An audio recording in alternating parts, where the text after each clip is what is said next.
Hey guys, it's day 2. Vlog number... I pick her up sometimes and she doesn't like it and she thinks I'm playing with her, so she tries to bite me, right? It's vlog number 2. So today we went to a manufacturing expo in Ho Chi Minh City. That was really fun. Cosmetics and like bottle manufacturers. And then in the morning we went to the gym. I actually have, I'm not sure if you guys can see, but there's my hands like slightly red. I have some sort of allergy that I've been having for a long time that I can't figure out what it is. But I'm using like lifting straps when I'm lifting heavier weights.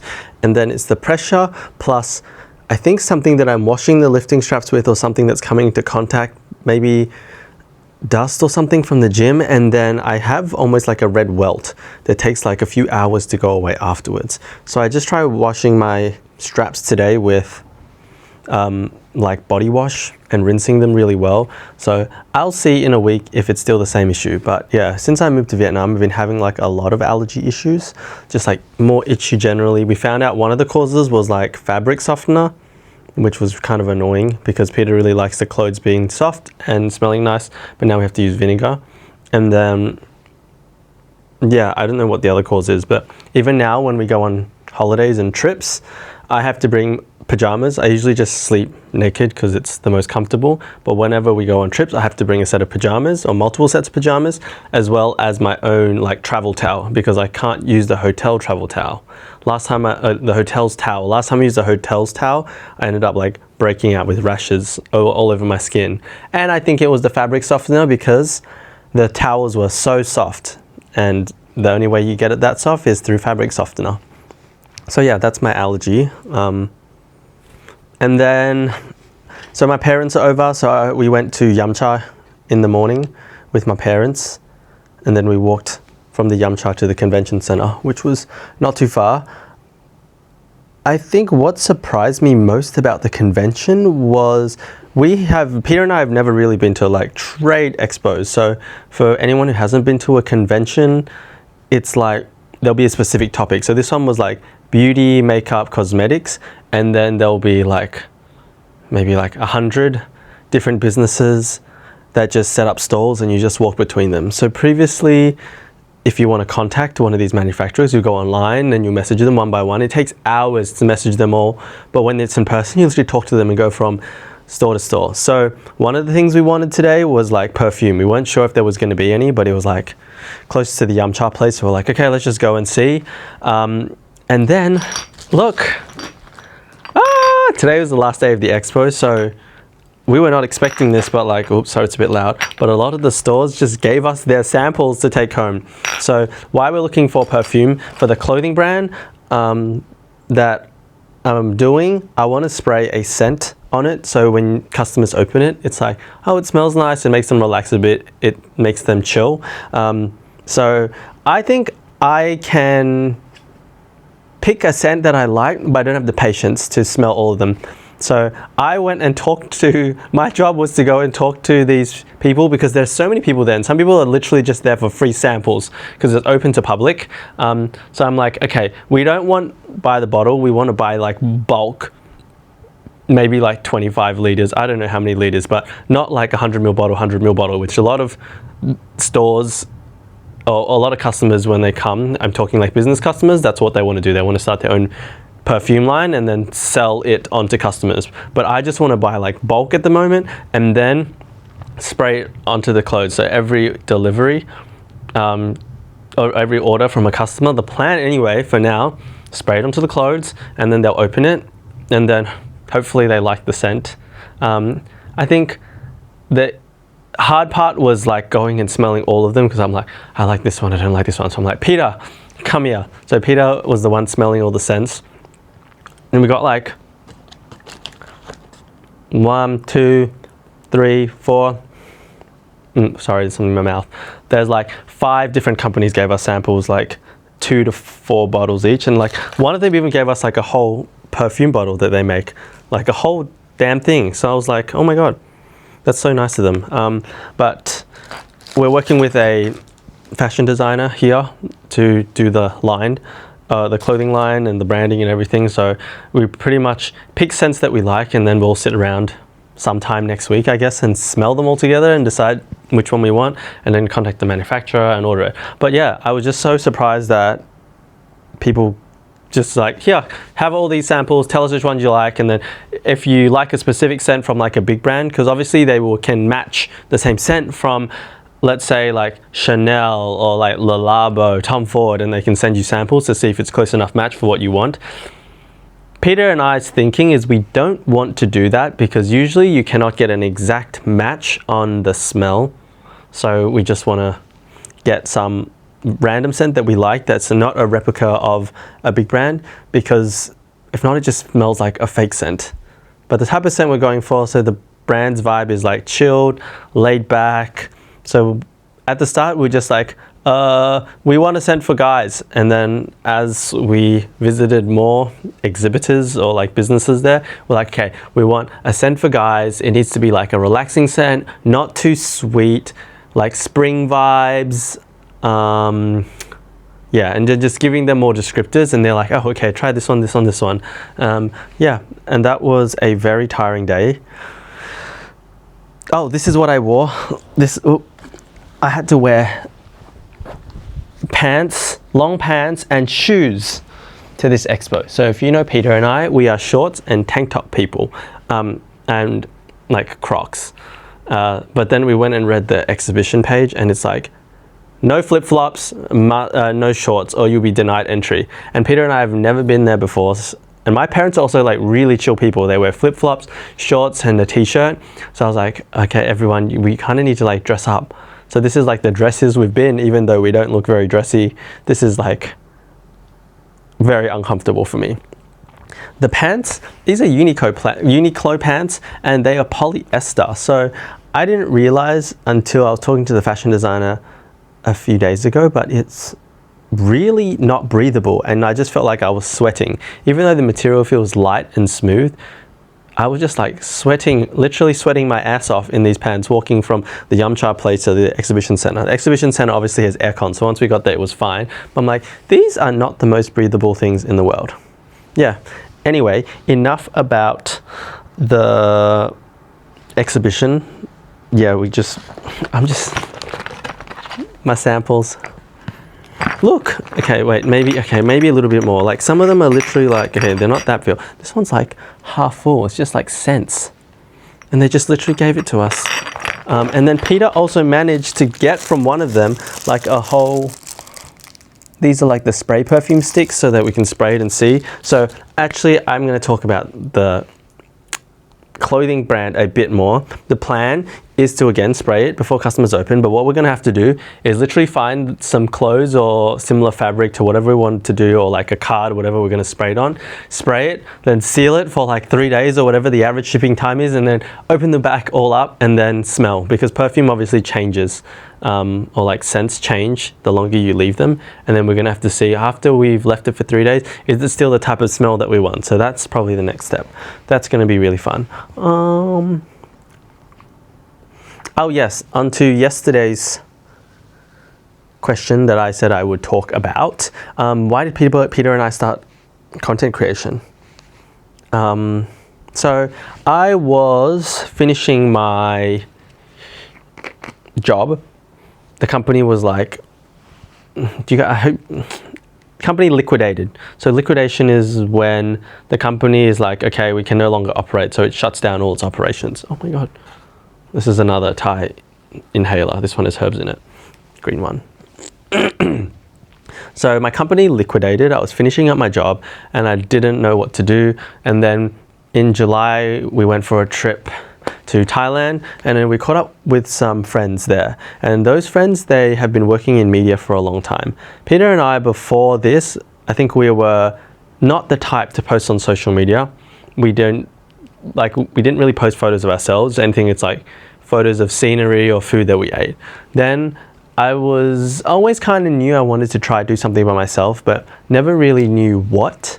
And then my friend's like, oh, why don't you guys do like couple content on like Instagram, TikTok? And we're like, yeah, sure, why not? So we thought about it, and then we literally went back after that holiday, and a few days later we started filming. And then I think we got some like decent views. I'm like, oh my god, interesting. This is kind of fun. And I think there's a dopamine cycle when you get views. Then you want to keep doing it because you get the dopamine from the views. So we kept doing it, and I think that kind of spiraled all the way until now. Then from that content, the short form content, we started doing like YouTube and trying everything. And then like one stage we tried live streaming.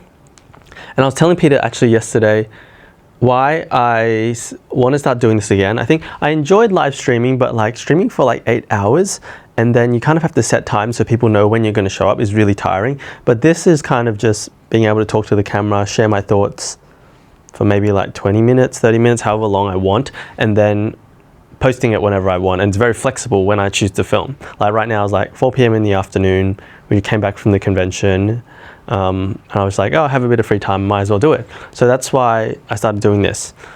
So I'm side tangenting a lot because Peter's not here to keep me on topic.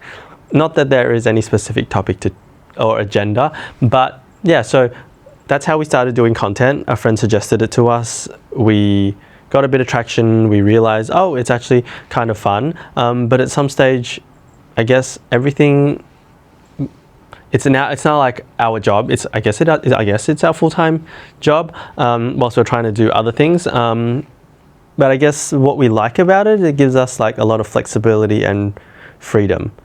We don't have to, oh yes, I saw this thing today. It said, what did it say? The top 5 horror movies. Working a 9 to 5, having to ask for leave, splitting the bill. I don't remember the other 2, but I was like, oh my goodness, all of these things relate to me so well. Where is it? Let me find it. Oh, retiring at, so, okay, let me start again. Top 5 horror movies. 9 to 5, giving an F what broke people think, splitting the bill, retiring at 65, and having to ask permission to take a holiday.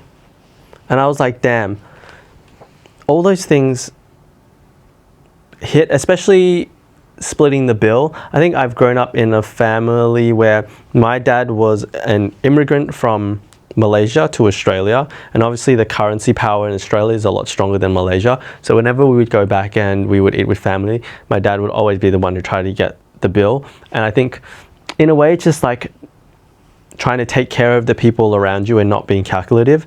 But when I was in Australia growing up, the Western culture is always like just split the bill. It's not like a good or bad thing, but it's just the way it is. And I always felt like it didn't really fit with me. So I don't really like splitting the bill. I'd rather like you get it one time, I get it one time. Just kind of evens out.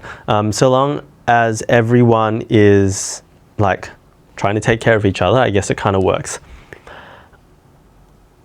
Oh, because I'm the type that I can be quite calculative. So with my friends, I don't want to do that. Otherwise, I feel like it's not really about the friendship anymore, and it's just like worrying about money. Like, oh, I paid for this. This person actually ate that thing which costs way more, so they should pay more. And I think that was the environment that I grew up in Western culture, and I was like, okay, this is mentally really tiring. So I know everyone doesn't have the privilege of being able to do that, because some people have to really manage their expenses to know how much they're spending. If they go out with friends, they might not want to spend so much compared to their friends, which is fine. But I guess for me, it's just mentally tiring. So yeah, I'd rather just go out, and if I can, I would rather go out and pay the bill with friends, or I would rather not go out if I have to figure out the split bill situation. And chasing people up for money, that's a whole nother ordeal, but yeah, that's me. Oh, in other news, the boys are coming in like 6 days time. So once my parents leave, I'll have to like do all the sheets, change all the sheets, and then the boys will be here for a weekend. That'll be fun to spend some time with them. We'll film a bit and just chill. Yeah, right now they both work full-time jobs, so this is like their long weekend that they're flying over to spend time with us. If not, it's like Peter and I always go there, and there's nothing really much to do in Singapore, so at least it's like a break and a holiday for them. So that's nice. Oh, and then one of my friends literally was watching one of our YouTube videos and then posted to their story that I drink water funny. So when I drink water, I don't like, if it's a drink bottle, I don't put my lips to it. I always pour it out so my lips don't touch the bottle. And apparently I'm not the only one who does that, because when I reposted to my story, a bunch of people were like, oh my God, I do the same. So the rationale and reason for that is I think I'm very sensitive to smells. And maybe it's my ADHD as well. When I smell something, it's like really off-putting. And if you drink from the drink bottle like that, I feel like the saliva after a few days, a fresh bottle's fine, but after a few days, it starts to have this really weird smell. And especially if it's a drink bottle that like you reuse, I cannot deal with that smell. So that's why I have to not touch it. Then one of my friends told me he does it for glasses, drinking glasses as well. I'm like, okay, that's next level. That's not what I would do, because I would just wash the glass because we have a dishwasher. But the impact of this is that Peter also has to do it as well now with the drink bottle, because I'm usually the one who brings out water in my bag. So if he wants to drink from it, he has to follow that system. But I feel like today at the convention, he didn't do that. No wonder it smells. I was wondering why. I thought I just cleaned it the other day and now it starts to have that same smell again. So it must be Peter. And then recently Peter has been putting his AirPods in, like I would say maybe like 16 hours a day. And there's more research coming out that says that if you always have stuff in your ear, it essentially reshapes your ear canal. It's the same with those, I'm not sure if you guys have seen like the nicotine pouches that people put under their gums. Apparently because young people do it, it pushes their gum out or something and it makes them look like old people. So that's the same, I guess, when you have something that's not supposed to be in your ears, because AirPods are a human invention that's in your ears every day. It reshapes your ear and is probably not good for you. So he's had these in his ear originally, and then after I was like, baby, maybe you shouldn't be wearing these all the day long and you should let your ears dry. He's like, okay. Then I have my overhead Sony earphones, so he started wearing those. And then yesterday, I had to help him scoop out his earwax, and then I was like, baby, I feel like your ears need to dry because the wax is like kind of wet. Even it was just after he showered, but I still feel like it was a bit funky. So I was just like, I think we need to get you the new type of headphones. So there are two new types of headphones. There's one which is like bone conduct, because sound is essentially vibrations. So it like sends vibrations through your bone into your eardrum, and that's how you hear, something like that. Or there are ones that clip onto your ear and kind of float. They almost look like hearing aids, but they don't go inside your ear. They just kind of sit outside and on top of your ear. So yeah, Peter got a pair of those recently. They seem pretty good, but I wonder if that's going to be a trend in terms of where all these headphone stuff and earphones heads, because last time was like the normal, like the original AirPods, the wired ones, which didn't go in your ear. And then recently it's been like the silicone tip ones, which go in your ear, which is better for noise cancelling. But apparently people now don't like them because they reshape your ear and do some sort of health damage. I'm not 100% sure, but yeah. So Peter got a pair of those. The case though on that thing, so an AirPod case is like this. Peter's thing case is like this. So the form factor is not really convenient. So I told him he can probably just use it when he's around the house. So why he likes to have stuff on or listen to stuff, he says it helps him regulate his mood better, which I do think is true. When he has like his earphones in, he has like some music playing which tilts him down. And then also I think I have an ADHD tendency to just grab Peter all the time and start talking to him like, babe, blah, blah, blah, blah. Oh my God, babe, look, Chai, look, she's so cute, or something like that. I would just grab him for the most useless shit. And sometimes I know he doesn't want to talk to me. So he just puts them in and then I'll talk to him and he won't respond. And now I'm not sure if he not responding because he can't hear me because of the noise cancellation, because the noise cancellation on the new AirPods are pretty good, are better than the last gen, or if he can hear me, which I think is actually a lot of the time he can tell I'm saying something but doesn't have the energy to respond. So I'm also learning to like not talk to him about random things so much, which is kind of funny. Yeah, so that's why he has it on. And then my mum is like me, and she's visiting at the moment. Peter was making us these hojicha chocolate ice things. This is my cup. It's like a thermos. It's like a double walled thing and has a lid, but it's perfect for keeping your drink cold in Vietnam. Yeah, so Peter was making this for us, and then my mum was downstairs with him and kept trying to ask him questions. I could see, obviously Peter's too polite to say anything, but I can see we've been out at the convention all day. We've walked probably like, I want to say we walked probably like 5 kilometers in the convention. It's like a huge convention hall. It's like football field in size, and then you're like zigzagging up and down the columns. So he's tired, and this guy does not deal with heat and walking very well. Even though it was air conditioned, he still walked heaps, and he had his pants on.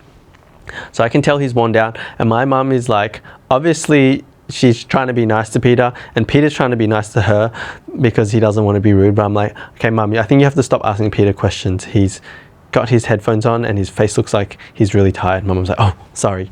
So I realized my mum does the same thing, which was really funny. But I never used to realize that people have different, this is going to sound so stupid, but it's like people have different capacities in terms of energy levels to talk. And Peter's general energy level is like way lower than mine. So we always have to try and balance. And half the time I'm like, oh, my best friend. He's like my best friend, the person I want to like talk to, chill with, do everything with. But the time's like, okay, I gotta leave my best friend alone. And that's why we have Chai. And Chai is my other best friend. So at least I have someone to talk to. Yeah, I think that's it from me talking garbage for today. I will endeavor to read some comments tomorrow, which will probably mean I'll have a more cohesive vlog of things to talk about, but it will probably still be very chaotic. But I guess that's life. So thanks for joining. Bye guys.